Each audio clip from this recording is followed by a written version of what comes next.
Chovot HaLevavot 134. Refoua Shelema, Rachel Bat Faiga, Shlomo Ben Linda, Bigyana Bat Adra, Ahova Bat Mazal. Le'ilou Nishmat, Jini Bat Miriam, c'est ma grand-mère, Tiye Nishmata Tzirura, Bitzror HaChaim. Elle a eu Gilou Eliyahu Hanavi à plusieurs fois dans sa vie, Isha Tzadeket, que son mazal et qu'elle prie pour nous, Bet Hashem. Les ochés d'avoir des petits-enfants, Tamideh Hachamim, Maria, petits-enfants, Tamideh Hachamim. Tiye Nishmata Tzirura, Bitzror HaChaim. Sa maman de ma grand-mère, Isha Tzadeket, elle était mon arrière-grand-mère, Mamash.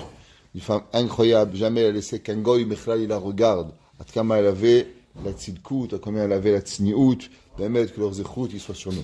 Alors hier on a parlé, et on a commencé à dire que l'œil de l'homme, il y a des choses que si l'homme il peut pas voir, alors il peut pas comprendre. Ça veut dire qu'on a expliqué plusieurs choses. Exemple, des fois l'homme il est là, il croit qu'il connaît tout.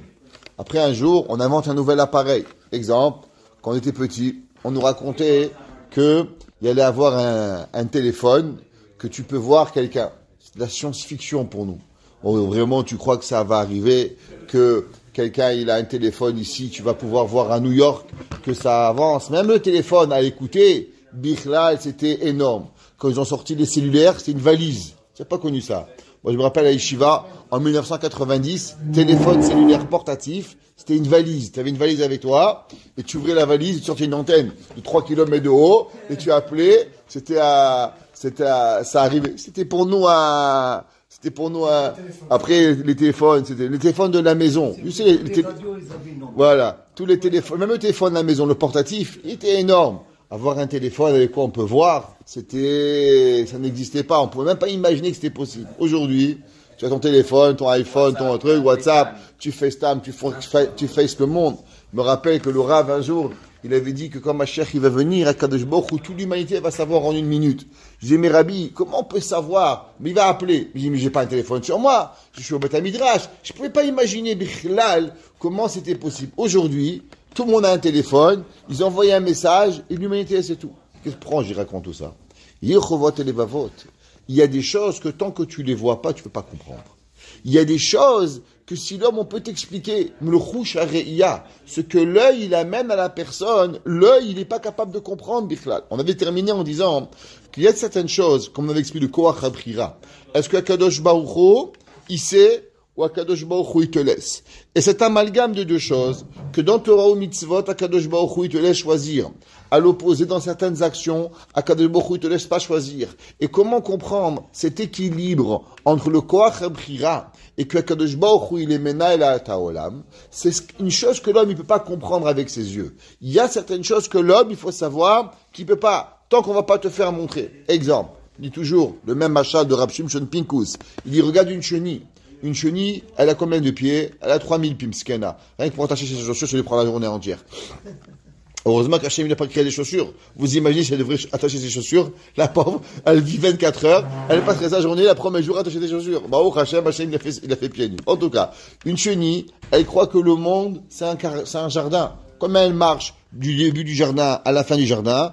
3 jours. Tu lui demandes c'est quoi le monde? Elle peut pas avoir une hasaga de compréhension de ce que ça peut avoir le monde. Et un beau jour, la chenille devient un papillon. Et quand elle devient un papillon, alors elle a le monde qui est ouvert à elle. Il dit, Rapim Shen Pinkou, j'ai des papillons qui peuvent voyager des milliers de kilomètres. Ok? Et maintenant, imaginez-vous la même papillon, avant qu'elle était une chenille, est-ce qu'elle aurait pu être massig, comprendre qu'il y a un monde? Pour elle, tout le monde, c'était le jardin où elle est née, les 4 mètres carrés où elle avait. Et pourtant, nous, on est conscient qu'il y a quelque chose qui est totalement beaucoup plus grand que elle. Pareil, la Neshama, elle a des hasagot, mais quand elle est dans le corps, elle ne peut pas les comprendre. Il y a certaines choses que là, qui nous sommes, nous empêchent de pouvoir comprendre. C'est pour ça que quand on va, quand on va arriver chez Kadosh Baruch Hu, qu'on va avoir un nouveau monde, on va avoir un nouveau gouffre, ce gouffre qui sera plus mezoukar, l'homme, il pourra comprendre des choses que l'homme, il n'a pas compris. Là, on a un exemple. À l'époque, ils avaient sorti la balance. Ouais, par exemple, il dit au 10e siècle, ils ont commencé à construire chez Amon,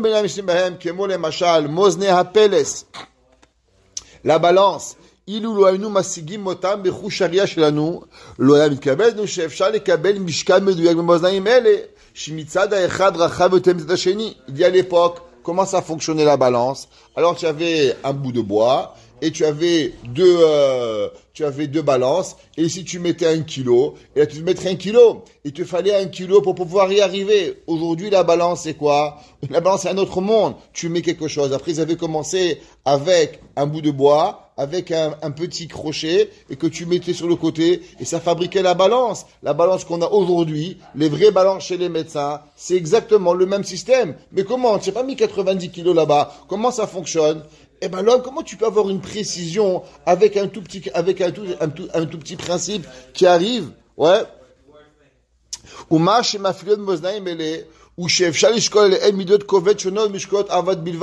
Il dit, regarde, à l'époque, quand tu voulais faire 300 kilos, il fallait que tu déposes 300 kilos de poids pour avoir 300 kilos. Ce nouveau système de balance avec le petit crochet que vous allez chez le médecin, tu peux faire 1000 kilos, 2000 kilos avec rien du tout. C'est un système incroyable qui a été inventé.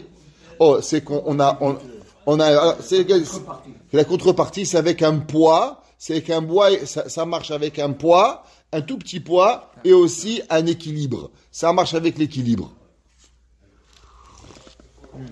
Alors, il dit, tu vois, exact. Quand vous montez chez le médecin, qu'est-ce qu'il vous fait? Vous voyez, il bouge le petit truc. Ça suffit. Alors, il dit, regarde, à l'époque, on ne pouvait pas comprendre. J'ai donné d'autres exemples aujourd'hui. Aujourd'hui, un stéthoscope, tu écoutes le cœur. Comment avant, c'était impossible d'écouter le cœur? Un scanner, avoir un X-ray. L'homme ne peut pas imaginer que c'était possible. Et pourtant, c'était oui possible d'y avoir. Le peuple juif, Stam, Am Israël, la Gemara a dit, comment on pouvait savoir si une para adouma, elle était kshera ou pas? La Gemara a dit qu'on la prenait dans le midbar et on la mettait derrière les anané kavod, et quand on mettait l'anané kavod, on pouvait voir l'intérieur de l'animal. La Gemara elle raconte qu'on avait déjà le X-ray. La Gemara dit qu'en les mettant derrière l'anané kavod, on pouvait voir l'intérieur de l'animal. Vous comprenez ça? Il parlait même celui qui taillait les pierres. Ouais, le chamien, ça n'a rien à voir. Alors, là-bas, on pouvait voir l'intérieur, un X-ray. Ça veut dire mais ça, un homme, tu lui expliques ça. Imaginez-vous quand les gens, ils lisaient ces Gemarot et ces Midrashim, que le Anané Kavod, ils pouvaient voir l'intérieur d'animal. Ils devaient croire que ça va être Kabbalah. Aujourd'hui, tous les gens, ils vont chez le médecin, ils font une radio, on voit leurs bras. Tant que l'homme, il a pas vu ça, il peut pas comprendre. Vedavar, shebni adam mishtamshim bo oyoter, sheesh yitpalele al paroloto. Ouais. Par exemple, pendant des millénaires, comment on faisait pour écraser les meules? C'est des gens qui poussaient. On prenait des esclaves ou des animaux, les gens ils poussaient. Parce qu'un jour un homme il est venu, il a créé la meule à eau. Ouais, on prend une meule, on crée un système, et avec l'eau, en fait c'était quoi? Le moulin à eau, c'était en vérité le début de l'électricité. Ouais, comment avoir de la lumière? Nous, on utilise de la lumière. On appelle ça qu'il y a eu coupé l'électricité pendant 3 jours, 4 jours. On est devenu fou. On est revenu au millénaire, au Moyen-Âge, avec des bougies, chauffer, trouver des systèmes. On était perdus. On savait pas comment y faire. Pourtant, les gens à l'époque, ils étaient habitués, ils étaient là. J'ai ma femme, tu as vu un petit bouton. On était tous froids, on n'avait pas de chauffage, on n'avait rien. À l'époque, comment ils devaient se chauffer, comment ils devaient faire. L'homme, il utilise beaucoup de choses, sans même se poser des questions. Ketzal, Galgal, Etz, Khalash. Pourtant, qu'est-ce que c'est en vérité, le moulin? C'est quelques poux de bois qui tournent dans l'eau, qui font tourner une meule énorme. C'est quoi l'électricité hydraulique? C'est de l'eau qui rentre dans un barrage, et avec ça, ça crée quoi? L'électricité. Et l'électricité, qu'est-ce qu'elle fait? Elle fait tourner des machines, des avions, des trucs. Comment c'est possible? De l'eau, elle arrive à tout ça. Mais Souga, la évidit nouait, even erechaim, aïdon nakaved, ou le so beketzedachi. Donc, c'est une petite force qui amène à faire tourner une grosse force. Regarde-toi, si tu essaies de mettre une pierre dans de l'eau, la pierre, elle va couler. Et ici, la force de l'électricité, elle va te donner la force à faire tourner une pierre énorme. Je ne sais pas si vous avez déjà vu ce que c'est un moulin, combien les pierres, elles sont énormes. Il ne se passe pas une seconde, jusqu'à que la pierre, elle va couler. Veheven Arichaim Arik Veda Pikama Me'anaktana. Les pierres de moulin, je ne sais pas si vous avez vu, c'est des pierres à moulin, les vraies pierres de moulin, elles pèsent, elles sont 1,80 m de haut, elles sont 1,80 m de large, énormes, et elles pèsent des milliers de kilos. Chez nous, au Marseille, je me rappelle quand j'étais jeune, ils avaient fait le métro, ils avaient trouvé à l'endroit du métro, ils avaient trouvé 3 pierres de moulin énormes, millénaires, ils avaient mis là-bas devant le métro. C'est pas question d'écraser les olives ou le blé, c'est comment cette eau, elle arrive à faire tourner, parce qu'il y a 2 pierres, il y a une pierre au milieu, et une pierre qui tourne comme ça. Et les deux, elles doivent tourner avec 2 forces différentes, 2 forces centrifuges. Je t'embarque chez moi l'ingénieur qui a fait cela. C'était incroyable. Et comment de l'eau, elle arrive à faire tourner. On appelle ça l'électricité. Mais en reste qu'imaginez-vous, qu'à l'époque, il fallait avoir 43 vaches et 40... Exactement. C'est pas un grand débit d'eau. C'est juste, c'est le système, c'est d'augmenter la force par rapport à la centrifuge. וכל גרם יהיה את האבן החיים הרי הוא חלש, ואם אין זרם המים מסוגל להתגבר על כובד האבן הקטנה, כיצד אם כן יכול הגלגל החלש יותר מהמים? Alors comment la force de l'eau, elle arrive à tourner une pierre?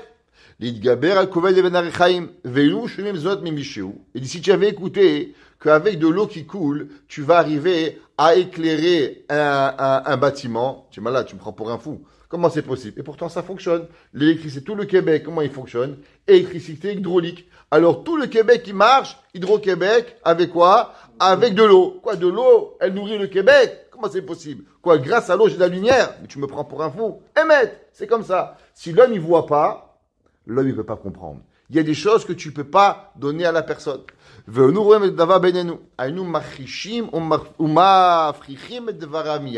Que si l'homme il peut pas voir ce qu'on appelle le rouchareya, il pourrait jamais arriver à croire. Il y a des fois, là c'est pas possible. Tu as, on va dire un jour une voiture volante.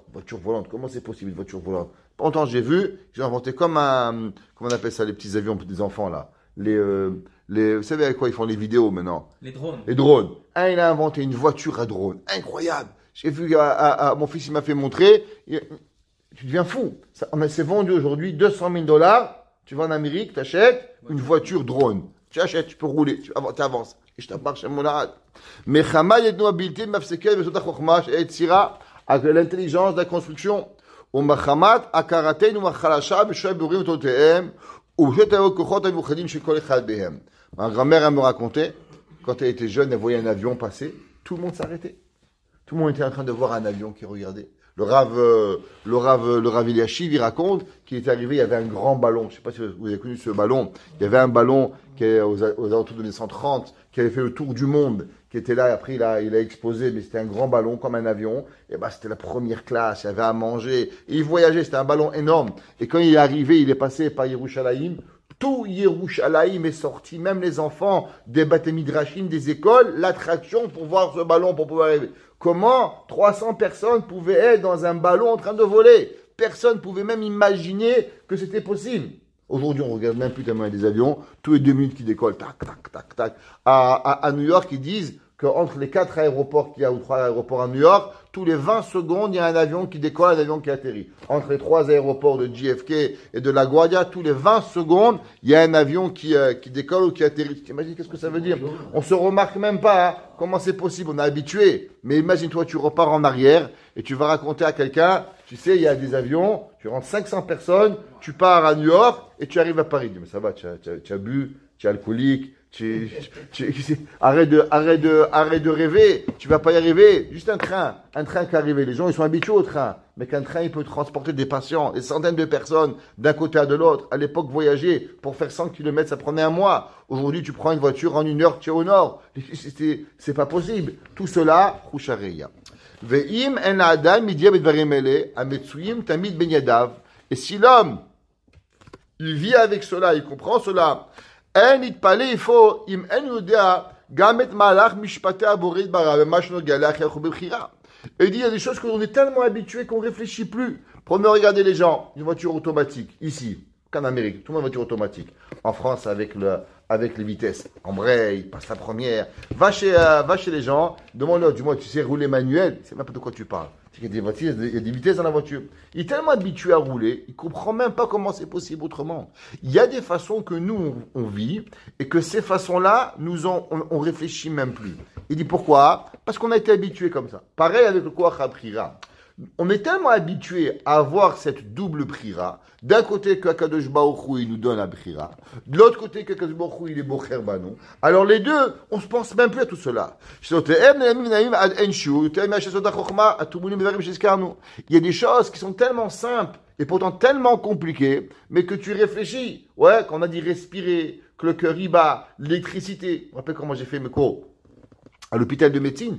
C'était quoi? Avec Atzala, à comprendre rien que toute l'électricité qui est dans le cœur, l'électricité dans le corps, l'électricité du cœur, dans les reins, dans tellement de parties du corps, on a de l'électricité et que l'homme il sait même pas comment ça marche. C'est quoi un pacemaker? Un pacemaker, c'est de l'électricité, des piles qui en vérité elles remplacent l'électricité du cœur. Ça veut dire que dans le cœur, si tu n'as pas l'électricité, il ne peut pas fonctionner. Et pour remplacer ça, on a un pacemaker. Tu en as un dans ta vessie, tu en as un dans tes poumons, tu as plein d'endroits dans ton corps où tu as besoin d'électricité. Et l'homme, il marche, il va, il boit, il dort. Il ne sait même pas qu'il y en a. Il ne comprend même pas qu'il y en a, tellement il est habitué. Tu montes au courant de SVNOD, SNOD. Tu es fou. Dans mon cœur, l'électricité, mon cœur, il bat. Il marche avec la tchouchouka. Il marche avec l'électricité. Mais en vérité, il ne sait pas tout cela.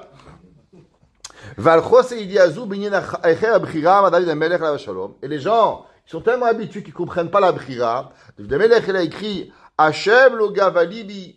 Velo ramu enai, velo ilachti bigdolot bifod imeni. David Amelech, il dit comment l'homme, Bichlal, il sait même pas, il comprend ce que c'est un poumon, il comprend ce que c'est un cœur, il comprend ce que c'est un rein, il comprend ce que c'est une rate. Il a même pas une idée de ce qui se passe dans son corps. Quand il va regarder le monde, quand il regarde l'eau, quand il regarde les nuages, quand il regarde la pluie, quand il regarde la neige, quand il regarde comment tout pousse dans la vie, chaque chose. L'homme, déjà, il s'arrête, il dit waouh, je peux pas comprendre quoi. Moi, j'ouvre le robinet, j'ai de l'eau. Parce que l'homme, il comprend qu'il y a 100 ans de ça, qu'est le robinet? C'est facile en été, mais en hiver, va puiser l'eau, va casser la glace, va faire ci, va faire là. Toutes les choses qu'il y avait Barminan. Aujourd'hui, on a un médecin. Aujourd'hui, on se rend pas compte. On se coupe avec un couteau. On met un sparadrap. Il y a 100 ans, il n'y avait pas des vaccins pour le fer, ouais, pour la rouille, hein? Tétanos, exactement. Le gars, il se coupait, on devait lui couper le doigt. Pourquoi? Parce que ça s'infectait de gangrène, on lui coupait le doigt. Tu coupais ton doigt avec un couteau en cuisinant, tu partais, on te coupait le doigt, Barménan. Je t'embarque chez moi, quoi? On va te couper un doigt pour une coupure, bien sûr. Shulchan on dit Mechale Mata Shabbat, parce qu'il n'y avait pas les vaccins. Barménan, les gens ils mouraient. Mais Halal Shabbat pour une coupure en fer, c'est pas possible. Combien les gens ils souffraient, ils étaient avec Mara el Pal, combien de gens étaient manchots, combien de gens ils avaient des pieds beaux. Pourquoi? On leur coupait les bras, les pieds, Barminan, c'était terrible. Qu'est-ce qui arrivait? Et nous, on avance, on croit que c'est normal. Ouais, mais c'est des barbares. Pas barbares. C'est maintenant Kadosh Baruch Hu qui a cheminé tout cela. Et quand l'homme, juste il comprend qu'une une petite piqûre, elle te sauve la vie. Matamedaber, regardez, il y a 3 ans de ça. On était, à chaque fois, je me rappelle, il y a 3 ans, en l'an 2000, on était dans le Covid, on commençait juste à sortir un petit peu. Tout le monde était peur, on n'avait même pas des vaccins. Il y a un vaccin qui va venir, on était encore à la maison. Je me rappelle, à Yeshiva, ils avaient voulu prier, la police, elle est venue, elle les a arrêtés. On a oublié comment Kadosh Baruch Hu était berachamim aleinu. Il a guéri cette maladie, les gens ils mouraient. Amar David Domé Anovea. En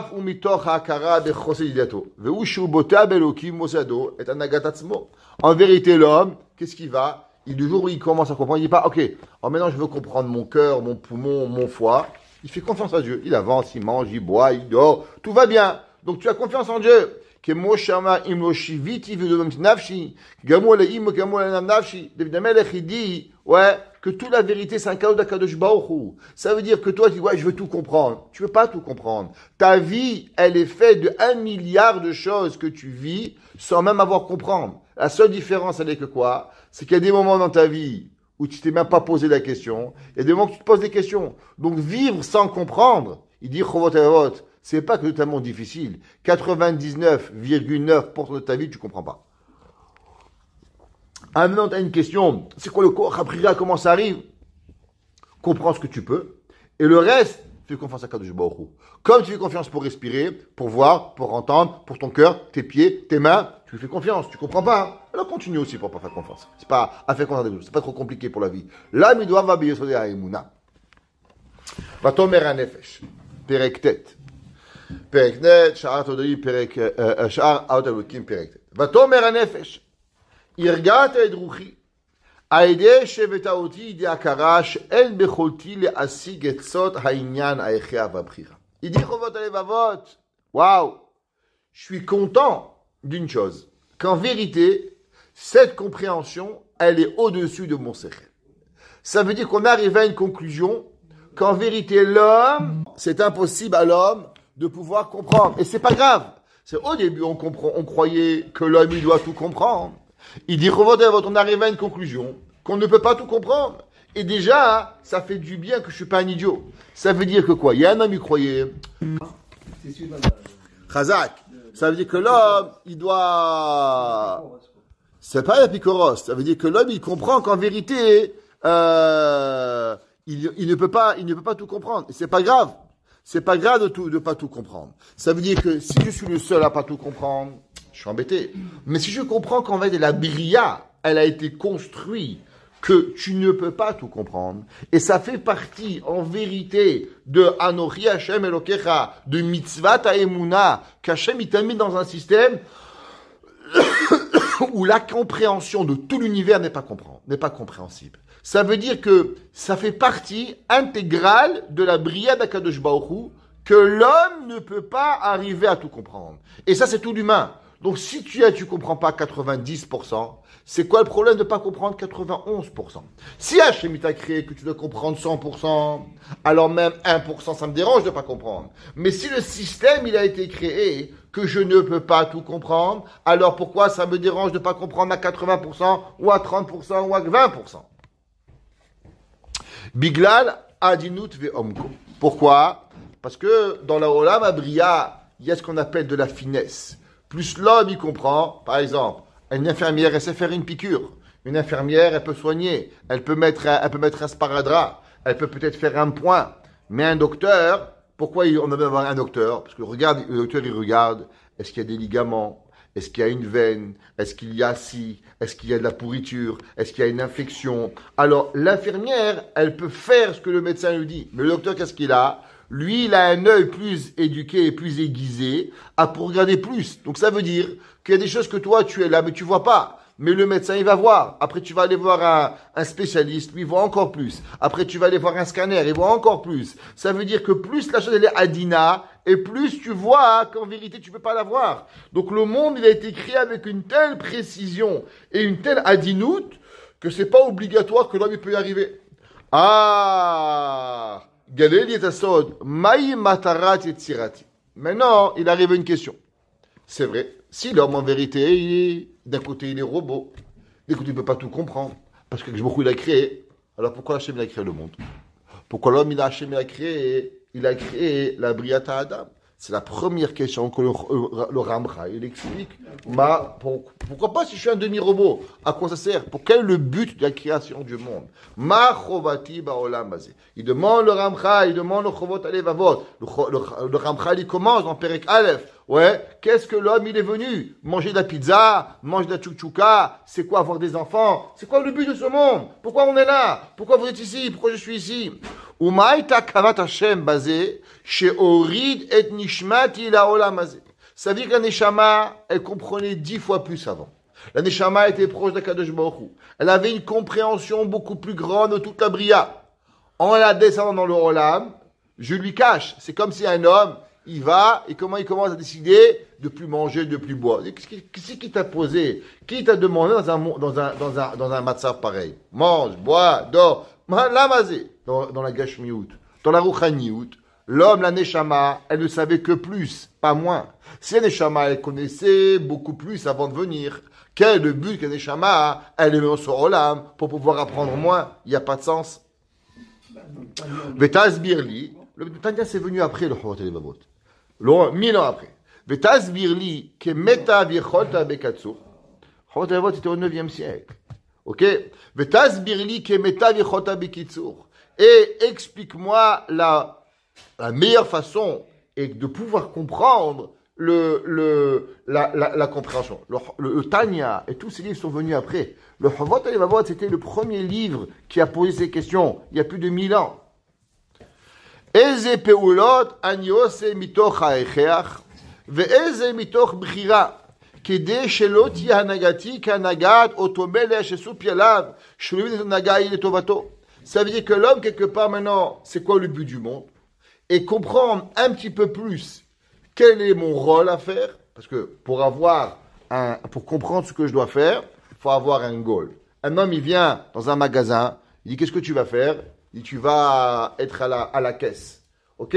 Maintenant, il est pas très intelligent. Il y a un employé qui vient demander, combien ça coûte? Il dit, moi, je sais pas, je suis juste à la caisse. Qu'est-ce qui va arriver? Vous le renvoyez cet employé. Pourquoi? Haram. C'est de quoi être à la caisse? À la caisse, c'est servir le patient, le client, pour lui faire acheter. Mais si lui, il est là, on t'a pas demandé d'être un vendeur, être un quelqu'un qui va dans la rue, un représentant. Il faut dans le magasin, il faut être présent. Pour comprendre c'est quoi mon Tachlit HaChaim, il faut que je comprenne c'est quoi ma mission. Qu'est-ce que je dois faire? Pourquoi je dois comprendre cela? Pour savoir quoi faire tous les jours. C'est quoi mon but? C'est quoi généralement le plus grand problème de tous les couples? Tous les couples, dans le mariage, ils ont un problème. Ils se marient, ils s'aiment, ils sont très bien. Mais ils oublient un élément. Où ils veulent aller. Comme ils ne savent pas où ils veulent aller, ils n'ont pas de but commun. Alors même que lui, il est gentil et qu'elle, elle est gentille, deux bonnes personnes, seulement lui, il veut aller à Miami, elle veut aller en Islande. Et les deux ensemble, ça ne fonctionne pas. Un, il veut le chaud, l'autre, il veut le froid. Qu'est-ce qui arrive? Alors, ils sont deux personnes gentilles. Ils n'ont pas les mêmes buts communs.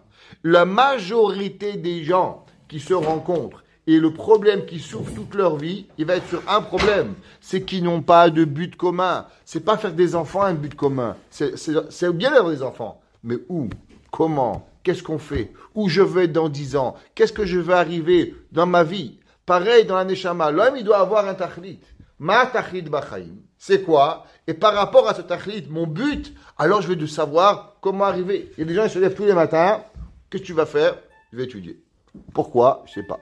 Qu'est-ce que tu vas faire ce matin? Je vais manger. Et pourquoi? Je ne sais pas. Qu'est-ce que tu vas faire ce matin? Je vais à la synagogue. Très bien. Pourquoi? Dans un chou il n'y a pas longtemps. Combien de personnes, ils associent leur mitzvah avec Akadosh Baruch Hu? 99% des gens, je vous le dis, ils font plein de mitzvot, mais ils oublient la connexion entre la mitzvah et Hachem. Ils pensent que le but c'est une mitzvah. Le Ramchal, il écrit noir sur blanc. Que la mitzvah n'est que le moyen. La mitzvah, elle n'est pas un but. Un homme, il se lève le matin, il est parti prier Hachem. Il doit se sentir beaucoup plus proche d'Akadosh Baruch Hu après qu'avant. Sinon, on a raté quelque chose. Un homme, il prend un loulav, un homme, il prend un etrog, un homme, il mange de la matzah. Ok, et maintenant, qu'est-ce qui t'arrive avec toi? Qu'est-ce que c'est? Moi, je connais des gens, 30 ans, devant la synagogue. Ils n'ont pas changé un chouïa. Hier, j'étais dans un endroit, je ne dirais pas où. J'ai rencontré des gens. Je ne les ai pas vus, ça fait 20 ans. Ils ont, à part qu'ils ont donné des cheveux blancs, ils n'ont pas changé. La même kippa avec le petit. Je sais qu'ils vont la choule, je sais qu'ils font Shabbat, mais en fin de compte, il n'y a aucune connexion entre leur Ma'asim et Akadosh Baruch Hu. Un homme ne peut pas prier tous les jours pendant 30 ans et pas être plus Shomer Shabbat, pas arriver à étudier la Torah, pas à faire. Si un homme, il fait tout ça tous les jours sans se connecter à Hachem, dans 30 ans, il est encore là, il vient, il fait la prière. Je connaissais un monsieur qui était Mechalel Shabbat au centre-ville de Montréal, mais il adorait les slichot. Tous les matins, il arrivait au slichot, 5 heures du matin, le premier. Shabbat, il allait travailler. Un homme, il et après, il fermait le magasin, hop, il allait travailler Shabbat. Comment c'est possible? Comment c'est possible que tu peux dire pendant un mois Hatan ou Lefanecha et le lendemain matin? Un homme, il dit Kaddish pour son père. Yit Gadal, Veit Kadash, Shemei Rabbe. Des gens, ils sont en deuil. Pendant un an, sur la synagogue, il ne rate pas un Kaddish. Kaddish avant, Kaddish après, Kaddish des Rabbanan, Kaddish celui-là. Un an, Yit Gadal, Veit Kadash, Shemei Rabbe. Il finit l'année, il part, il vient Mechal Shabbat, il remet plus à la synagogue. C'est pas possible. Comment c'est possible? C'est parce qu'il n'y a pas. Moi, je suis arrivé à Montréal à 30 ans, on avait dit shiurim, des gens. 30 ans plus tard, il n'y a pas de progression. Vous savez pourquoi? Parce qu'il n'y a pas de but. Ils ne savent pas où aller. Il faut avancer. Il faut aller quelque part. Il faut faire quelque chose pour pouvoir y arriver. Demande le Chovot HaLevavot. C'est quoi mon but? Si je n'ai pas mon but, Je ne peux pas savoir où je dois avancer. Où est ton but dans ta vie? C'est quoi ton tachet achaïm? Kedé sheotia nagati kanagat tomelech. Qui est un roi, il ne sait pas qu'est-ce qu'il faut faire. Il ne sait pas avec quoi il faut être gentil. Il ne faut pas savoir. Vezé asipo. Il raconte l'histoire. Bechan meheye Hodu. En Inde, vous imaginez, il parle de l'Inde il y a 1000 ans. Aïta ir shtoshav ha'echil shebeko shana yemanu alev le melech Adam Zar. Et là-bas, qu'est-ce qu'il y avait? Chaque année, on choisissait un nouveau roi. Alors, on ne peut pas dire que des intelligents. Des fois, il y avait des très intelligents, des fois pas très intelligents, des fois, miskinim. C'était comme ça. V'harei tom hashana yotzi oto meirav u'yarzol le'ma'amad she'abo lifnei shitmana alev le melech. Donc, on prenait un roi, et on le mettait roi, et après un an, il revenait. Il était plombier, il restait plombier. Il était coiffeur, il était coiffeur. Mais pendant un an, il était roi. Kara pa'am, shilnu alev le melech Adam tipesh. Et une fois, c'est son tour qui est arrivé, ils l'ont nommé, mais le pauvre, il n'était pas très intelligent. Il n'a pas compris qu'est-ce qui arrive, que dans un an, il va aller au chômage. Alors, son hacham, un peu de côté, fait quelque chose.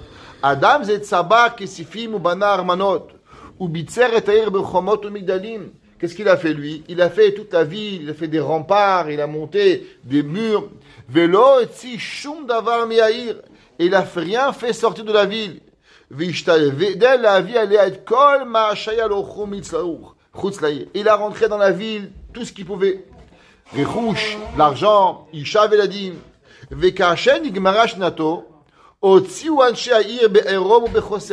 Qu'est-ce qu'il a fait? Lui, il a tout rentré à l'intérieur. Quand l'année elle est finie, ils l'ont pris, ils l'ont sorti, il n'avait plus rien.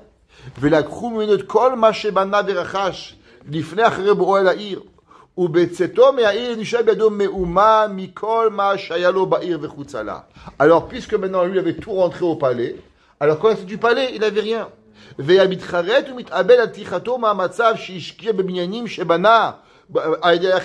ce qu'il a fait, mais il n'a rien fait. Raconte, il y avait une histoire à Rav Galinsky. Rav Galinsky, il a raconté qu'il y avait un jour, il y avait beaucoup de guerres entre la Pologne et l'Allemagne. C'était connu, entre la Pologne et la Russie. Et il y avait des villes qui appartenaient des fois à la Russie, des fois qui appartenaient à la Pologne. Par exemple, Mejibouj. D'après certains temps, la ville de Mejibouj, elle appartenait à la Pologne, des fois elle appartenait à l'Ukraine, à la Russie, des villes qui étaient mélangées. Il y avait un jour une ville, elle était à la frontière. Et cette ville-là, elle était une ville de Juifs, et les Polonais, ils ont conquis la ville. Et maintenant, il y avait la limite entre la Russie. Maintenant, qu'est-ce qui s'est passé? Quand ils ont conquis la ville, le cimetière de la ville était en dehors de la ville. Et maintenant, il s'est arrivé que chaque fois qu'il fallait aller enterrer un mort, alors il fallait des passeports, autorisation de la ville. C'était toute une histoire. Un jour, ils ont eu marre des Juifs, ils sont partis voir le gouvernement. Ils ont dit, regardez, on ne peut pas chaque fois qu'on a un mort, on va à toute la ville, il faut des passeports et des... C'est pas possible ça.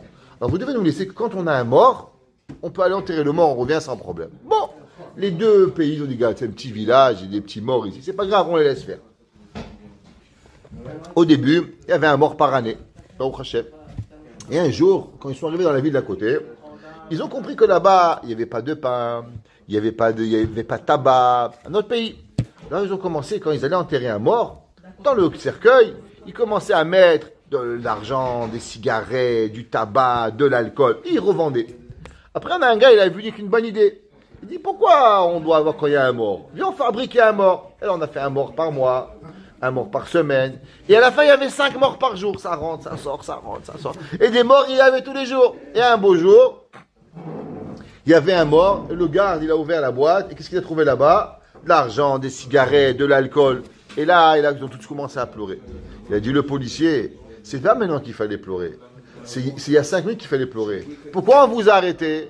Parce qu'avant, quand il y avait un mort, vous pleurez tous. Là, vous marchez avec les cigares, vous marchez avec les cigarettes, vous marchez avec la bouteille d'eau. Il n'y avait plus rien. Maintenant, vous pleurez. C'est 5 minutes qu'il fallait pleurer. Vous avez raté le coche pour pouvoir y arriver. Pareil, la vie de l'homme. L'homme, il doit savoir c'est quoi ma vie. Qu'est-ce que je dois faire pour pouvoir me préparer. S'il ne sait pas se préparer, alors automatiquement, il ne peut pas y arriver. L'homme, il doit avoir le but où tu veux aller. Si tu vas aller à New York et tu prends la 40 Est, mon frère, tu vas arriver au nord du Canada. Tu vas pas arriver à New York. Si tu prends la 40 Ouest, tu vas arriver je sais pas où. Mais tu vas pas arriver à Toronto. Tu vas pas arriver à New York. Pareil. Si l'homme, il veut comprendre sa vie, la première chose, c'est quoi mon tachlit achaim? Qu'est-ce que tu veux? Un homme, il veut être un bon père. Alors ça ne dit pas que tu es fatigué, tu que ton fils, tu que ta femme. Un homme, il veut être un bon mari. Sa femme lui demande des carottes, il va. Les pommes de terre, il achète. Un homme, il veut faire un business. Les gars, ils sont là le matin, l'après-midi, ils sont au travail. Parce qu'il veut gagner de l'argent, il veut être riche. Puis ça ne dit pas, ah, j'en ai trop gagné, je rentre chez moi à la maison. C'est un fou. Un gars qui a un business comme ça, il dit, ah, aujourd'hui, tout le monde veut partir. Il va jamais gagner de l'argent. Il faut qu'il avance, il faut un but à Chaim. Ma tachlit achaim. C'est quoi le but de la vie? C'est quoi le but de prier? C'est quoi le but de manger? C'est quoi le but de faire Shabbat? C'est quoi le but de faire les mitzvot? Si on n'a pas ce tachlit, je vous dis, 30 ans les gens peuvent être tous les matins à la Beth Knesset, tous les matins au cours de Chovot Alevavot, tous les matins au cours du Mishnah Bura, et pourtant ils ne changent rien. Ils sont toujours pareils. Baruch Hanai Leolam. Amen ve Amen.